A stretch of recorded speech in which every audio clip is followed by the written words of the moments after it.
Hot Roger and the Seven Stooges. Mm-hmm. Hot Roger was what? A pantomime dame. And the Seven Stooges were who? His accomplices. Exactly. And together they were part of one of the biggest heists in history. Why? Why not? Because we made it up. Today is the 28th of April, and we're going to free ourselves from what we want. Right, and it's a conversation between Tantalus and Thyestes. You always get these ones for some reason. I do. So Tantalus says, the highest power is, and Thyestes interrupts him and says, no power, if you desire nothing. Yeah? Yeah. So I'm going to paint a picture for you. Please. It's the last day of the month. You've not put the work in, but you've got a discovery call. It's with a pretty big opportunity. If they say yes, wow, don't worry about this month's commission or next month's commission. You've not only hit target, you're probably getting promoted. Yeah. But it's the last day of the month. Last day of the month. So there's some external pressure there. You're giving some power to the moment, and it's starting to muddy the waters a little bit. Call gets a bit closer in time. Oh, body's feeling a bit shaky. A little bit of sweat going now. I mean, I'm feeling a little bit nervous, but that's a good thing. I'm feeling very nervous about it. I get on the call, and suddenly, I don't know what's happened. I'm grabbing. Yeah. I'm trying. I'm selling. I'm pushing. And why am I doing that? Because I've give power to the moment. I've not done the work. I've not given myself the choice. I've gone into the last discovery of the month. I've not hit my target. Yeah. And why have I done that to myself? Tell me, Joe. You're attached to the outcome. Is definitely. You know, the worst example of this, and it's happened from my time at We Have a Meeting, it's happened twice. Okay. And I can recount both situations, but someone got on a call, said, love what you do, want to work with you, just here to just sort out the formalities. Process went out the window. Didn't hold a discovery.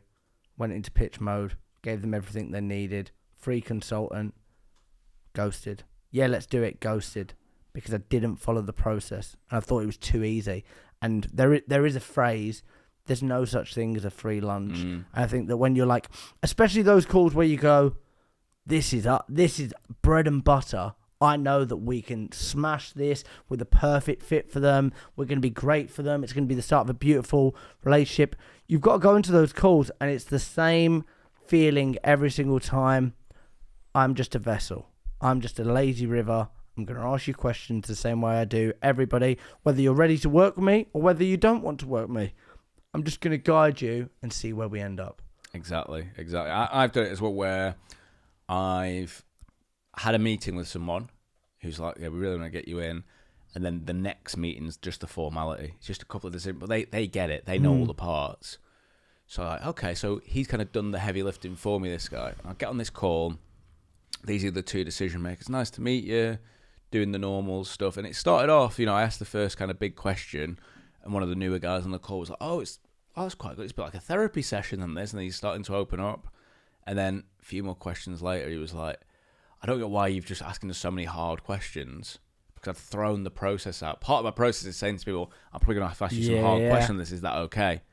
But I'd not done it because I thought the other guy had done the lifting for me. Yeah. Now, is that the other guy's fault or is it my fault? It's my fault. Yeah. What can you control? What can I control? It's my fault. I went into it unprepared, and I gave too much weight to what this gentleman might have done. And actually, it went really bad. Yeah. It hit a point of the call where I was like, I think we'd probably just leave this here, shall we?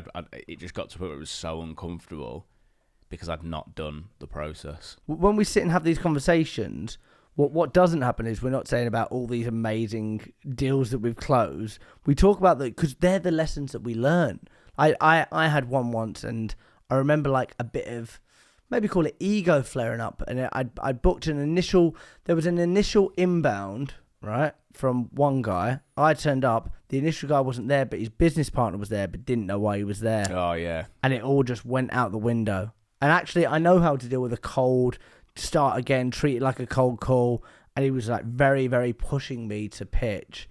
And I just said, I can't do this, right? I'm going to go. And on reflection, that call could have been handled so much better. Yeah.